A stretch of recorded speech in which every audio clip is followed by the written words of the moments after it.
it seems to be one of the ways in which tokenization changes traditional capitalism, which you've referred to. Is it, I don't know, if we look back 30 years, we talked a lot about stakeholders, by which we meant the customers and the suppliers of companies, and the creditors of companies.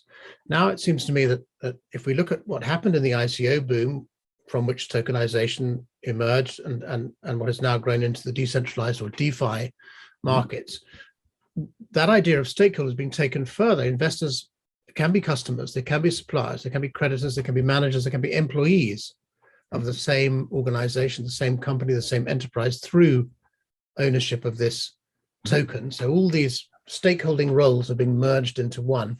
Do you think that's, or into a single united form of ownership and employment and supply and credit and so on? Do you feel yourselves to be part of a much more substantive revolution that's going on, which is actually changing the nature of capitalism through tokenization?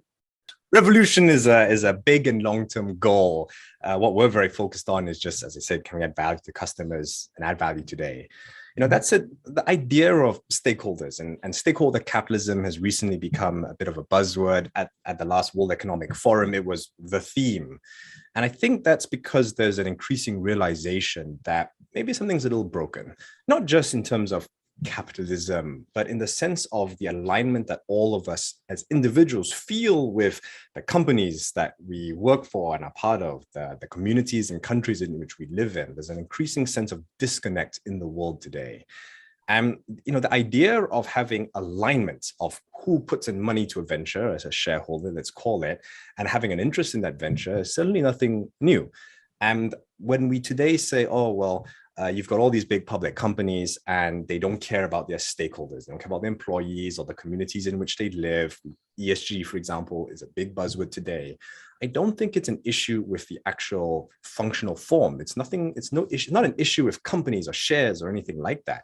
The issue is that somehow the set of shareholders and the set of stakeholders in a lot of entities and companies has become disconnected.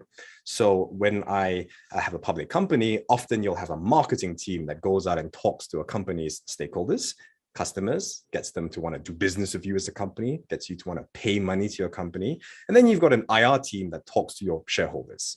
And it's almost like never the twain shall meet. And so no surprise, people say, oh, well, you know, shareholders don't care about stakeholders. Well, obviously, they're two different groups of people.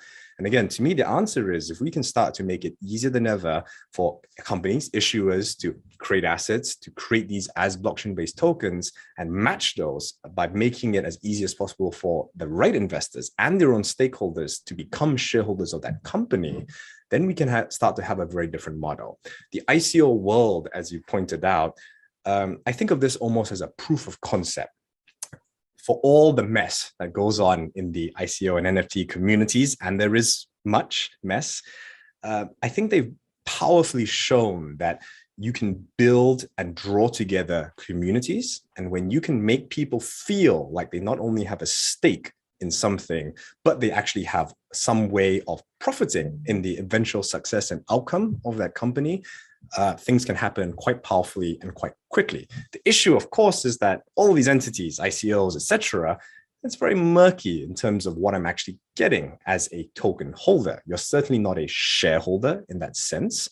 And so I think we need to take it one step further. We need to start blending this exciting world of digital blockchain-based assets and the world of traditional finance, if you will, traditional securities, by saying, well, can we take companies, can we take real shares, and can we open up the pool of who can become those shareholders? To me, that needs to be the way forward.